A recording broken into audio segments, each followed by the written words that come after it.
Let's get started right away. This is obviously the group coaching call, and for the Masterclass Elite program. We do this twice a month or once every other week.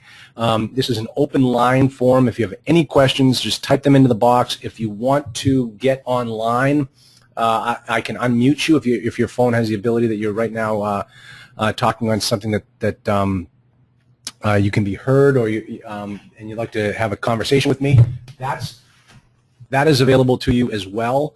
And as I always put up this disclaimer, just because I don't want to have any problems, I tell you the only thing that I need to be concerned with as being an attorney in this capacity is making sure that people understand that I do not represent them. I'm only licensed in the Commonwealth of Massachusetts. You need to have local representation in any of the deals that you do. I mean, my job here as your coach, mentor, consultant is to really help you through the whole multifamily transaction. And, you know, obviously I can handle legal work as well, but the fact is that I do not come at this from a legal perspective. I do come at it from a legal perspective, but I cannot represent clients. I just won't do it. It opens up too much of a liability for me. So if anybody has any questions, just go ahead and type it. I'm going to check the question box every once in a while. If nobody has any questions, that makes these calls a little bit shorter, but I still want to, this is a great opportunity for us to connect and to talk about things that we're doing and making sure that you're on track, and to keep the conversation going and to keep it alive. I tend to pick out a particular topic and we'll just focus on one particular niche of the multifamily business during this call. I mean, interrupt me at any time if you have a question. That's what we're here for. Let me just make sure, see what we've got for any questions out there. Beautiful. Nope, nothing yet. All right. So in the meantime, let me start by saying that the sideline conversation for today is going to be on property taxes. All right, this may sound like a dry subject. I think you're going to be blown away by what I show you here, and you're going to walk away with a great handle on what you need to do. And, typically these topics come about because over the last couple of weeks, I may have had a conversation with an elite member. I may have had a conversation with one of my law firm clients regarding a particular aspect. In this particular case, it was property taxes. And I want to bring some things to your to make you aware of certain things so that you don't find yourself in these problems. And here's what I'm talking about. This just happens to be an example. Okay, so what happened was this particular client sends me over a property package, and she wants to make an offer on this property. So on this particular property, I've actually scrubbed it down, I've sanitized it, so you do not know where this property is. I want to protect her. She's the one making the offer on it. But I want to bring to your attention what this broker did and how some brokers will play fast and loose with certain aspects of the financials. And in this particular case, we're going to hone in on the property taxes. So let's take a look at what this particular broker is showing us. Look, he's got three columns here: 2013. Then he's got T3 June 14 income annualized / 2013 expenses. I'll explain that all to you in just a moment. And then the third column, he's got a forecast FY1, fiscal year 1. Okay, 2013 is past. That is a historical number. That column represents what actually happened, probably what he had to put on his taxes. So that number you can't fool around with. It is what it is. So in 2013, he had a net operating income of $71,000. And the real estate taxes were $31,671, as you can see right down here. All right? Now look what he did in the next column.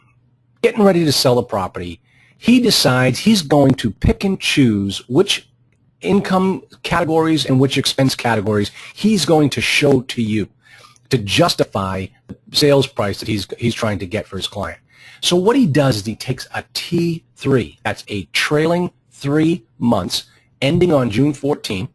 So he takes the last 3 months. He takes April, May, and June of 2014, and then he annualizes it. So he takes those 3 months and multiplies it by 4, and that's where you get this net rental income of $178,000. And what's really strange about this, really strange, I'm just noticing this now, is look at what happened. Well, obviously the other income, the other income, he didn't even bother going up. He should have just grabbed the 2013 other income category and stuck it in there. So his other income category is suffering this year. But the fact is that then he takes the 2013 expenses. That's why you see all of these numbers down here are all exactly the same. So he picks and chooses his income periods against his expense periods. If you think that's crazy, try taking your 1985 income and using it against your 2014 expenses and then telling the IRS that's all you made this year. See how long you can stay out of jail with that approach. With brokers, they do it all the time.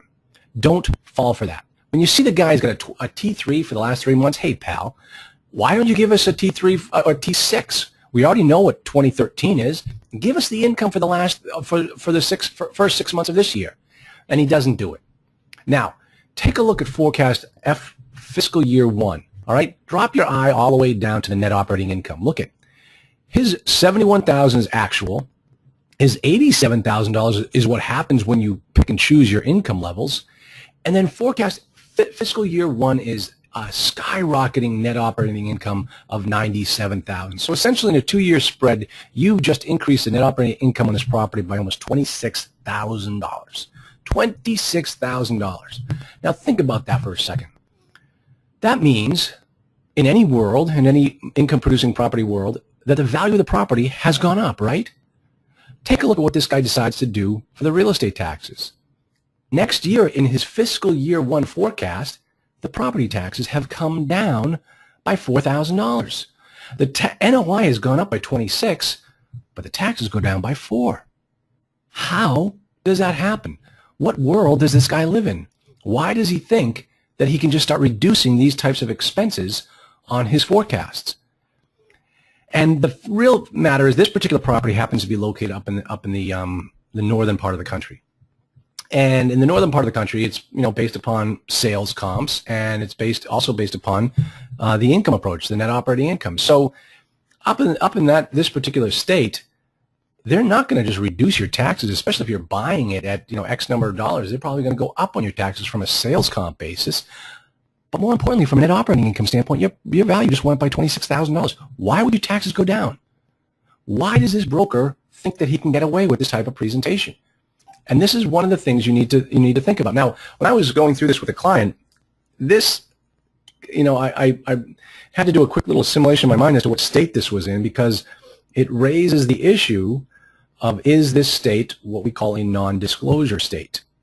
Now, for those of you that don't know what non-disclosure means, is that there are some states in the country where you do not have to disclose the value of what you bought the property for to the assessor's office. So the assessor doesn't know what you bought the property for. And therefore, he's going to base his valuation on the sales price that he knows. Let me give you an example. I'll tell you exactly what I'm talking about here. This is I found this on the internet. All you have to do is just type in non-disclosure states. And here's a list of those non-disclosure states. You got Idaho, Indiana, Kansas, Mississippi, Missouri, Montana, New Mexico, North Dakota, South Dakota, Texas, Utah, and Wyoming. Now, what this means is if you are looking at property in any one of these states, you've got to know what the value of the property taxes will be when you own the property. If you don't do that analysis, your net operating income analysis is going to be way out of whack, and you're going to get caught.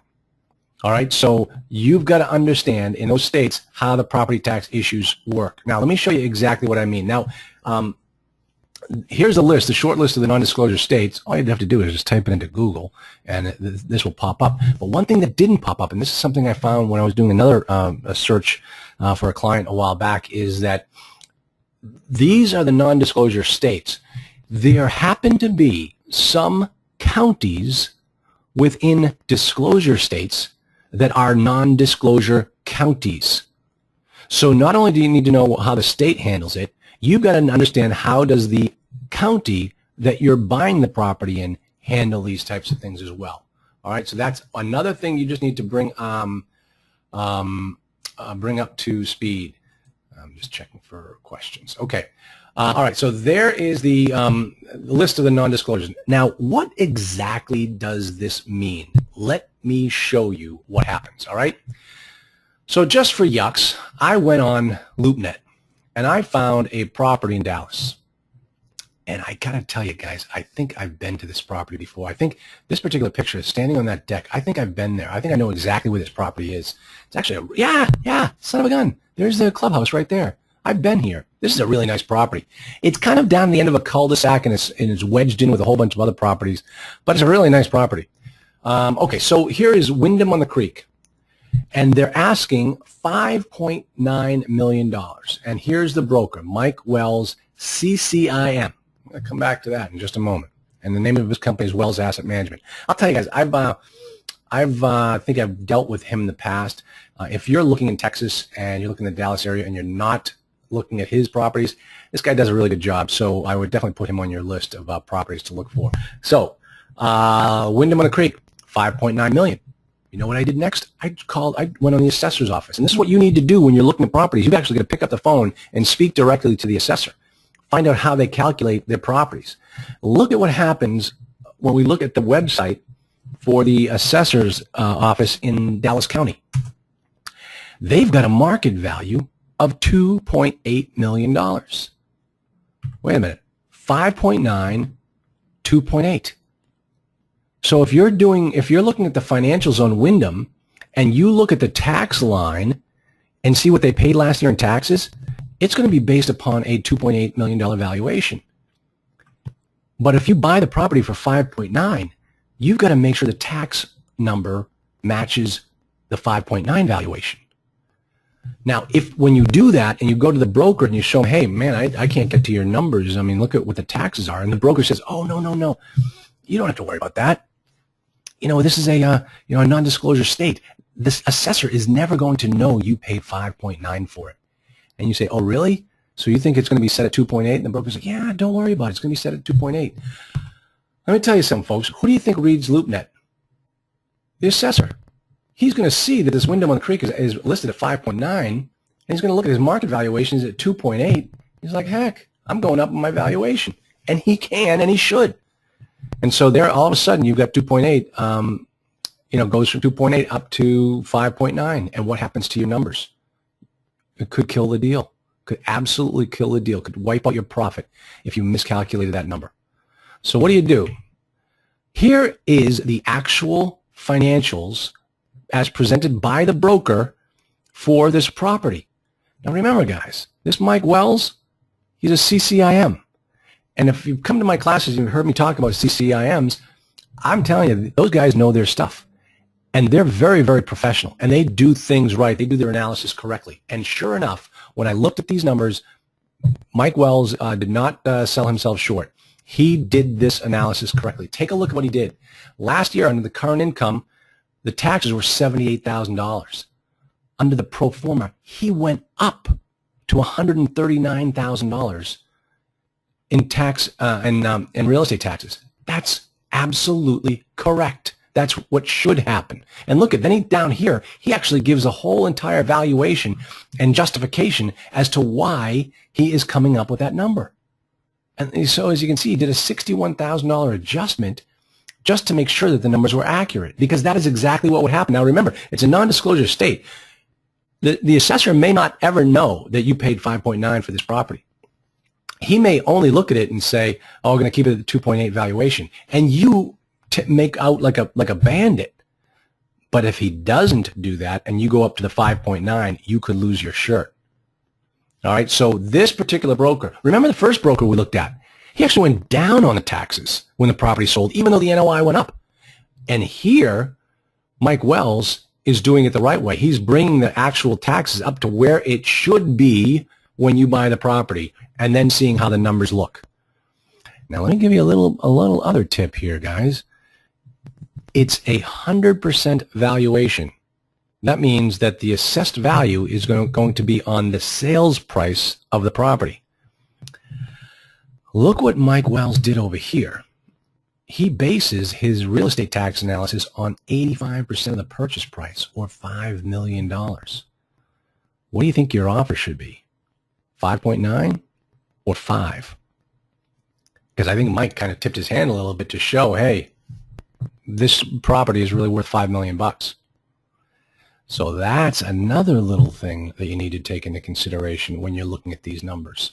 So that is, here it is right here. This is the Wyndham on the Creek. I wanted to give you, show you Mike Wells' number and his web page and everything. He's definitely a guy that you want to take a look at. He does a very good job, and I think that's it for the for this discussion on property taxes, because what I was trying to do was I was trying to find another example in Texas, and I could not do it. Another example in Texas of a broker that did it absolutely incorrectly. So you could see the two different ways that the brokers can analyze this. You need to do it like Mike Wells does. He does it the right way, and you cannot do it based upon what that first broker did. Because you will lose every day of the week. You will. I'm telling you, folks. I've seen it happen over and over and over again. All right, I have a question. Is it harder to get property taxes reduced if each unit of an apartment complex is a condo or a townhouse versus apartments, i.e. you're buying a lot of individual units versus one property with many units? Okay, let me say that again. I kind of read it fast. I already know the answer because this actually happened on one of my properties. Is it harder to get property taxes reduced if each unit of an apartment complex is a condo or townhouse versus apartments? For example, you're buying a lot of individual units versus one property with many units. Okay, here's what happened to me. I bought 24 units. They were all assessed as condos and had been assessed as condos since they were built in 1986. They have, with the exception of one unit that they sold and then they bought it back, they have always been run as multifamily units. And so for the last 20 some odd years, they were being run as apartments, but they were assessed as condos. And so I walked into the assessor's office and said, hey, listen, you guys got these 24 all assessed as condos. They're really 3 buildings with 8 units in them as multifamily. The rest of the complex are all multifamily. How much money am I going to save if we can get this thing switched over to multi? And he said, you're going to save about $4,000 a year. I said, okay, what do I have to do? He said, nothing. I'll take care of it for you right now. I said, great. He went and changed the assessment, and my taxes came right down. It was that easy.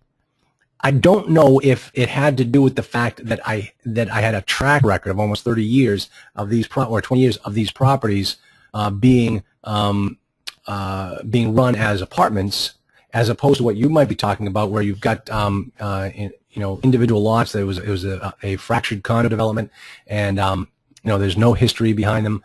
But that's going to be a little bit different. Here's the thing: is if you find yourself in that situation, figure out how much money you can save, and then determine if it's worth the fight. If it's worth the fight, there are attorneys that they will go in there and represent you in front of the Board of Assessors to get those numbers down. And if it doesn't work there, you just file an appeal to the state level and see what the story is there. Okay, now the next question is, what about insurance? Is flood or hazard insurance cheaper as apartments versus condos? Okay, I will speak only to the hazard insurance as it relates to the condos, and the answer is no. What we did is we bought a blanket policy for all. It was 128 units. It was 24 condos.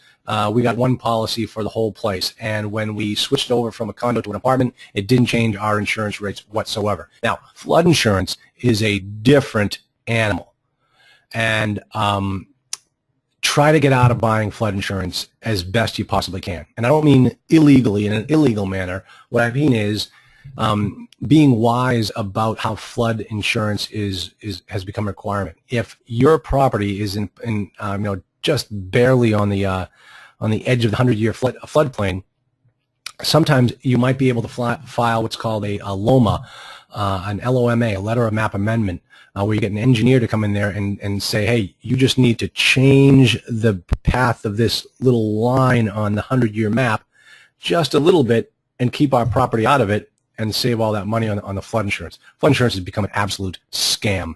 Another one of the government scams that's out there. It's killing some properties. It's killing a lot of the deals in Texas. I'm not in Texas, but in Florida. I live on the coast here in Massachusetts, and you should see these poor homeowners who have they're getting absolutely railroaded by these flood insurance plans. So you have to check out if the property is going to be in the required flood insurance, and don't take it at the owner's don't take the owner's word for it. You've got to do your own assessment, because here's what's happening is if the bank hasn't requested it, then the owner doesn't own it. It's typically when the bank comes in and says, we want flood insurance, that you got to buy the flood insurance. Well, if the bank has never come in and told the seller that he needs to buy flood insurance, he's not buying flood insurance. Doesn't mean that the next lender Or if your loan gets sold, it doesn't mean that the next lender after that one is going to come back and tell you you need to buy flood insurance. So just be very wise about where your property is located. If you see a little creek down the hill, that could do you in. So make sure you understand when you're doing your due diligence, look around for water and ask the tough questions about flood insurance. So that is it right now I got for the questions. If anybody else has any questions, we've got a good group of people on the line. There are a lot of people on the line right now. Yeah, if anybody has any other questions, but in the meantime, I'm not going to take up time for you. If you, let me think here. As usual, with any questions, you can send them on over to info@multifamilyinvestingacademy.com. I've been getting some great questions. I've been saving them, and the expert Q&A video that you get once a month, I've just been saving those up. And when I first started this masterclass program, I maybe recorded one or two questions. You're going to start to see a lot of questions being asked and answered on those expert Q&A. It's going to be like, for those of you that are not from the Massachusetts area, it's going to be like the Channel 38 Ask the General Manager show. But I'm getting all those questions answered and on video and in the archives, so you can always go back and see what those questions are. If you have any questions and you want me to answer them on the expert Q&A, send them on over. But the whole idea here, folks, is to help me get you across the finish line any way I can.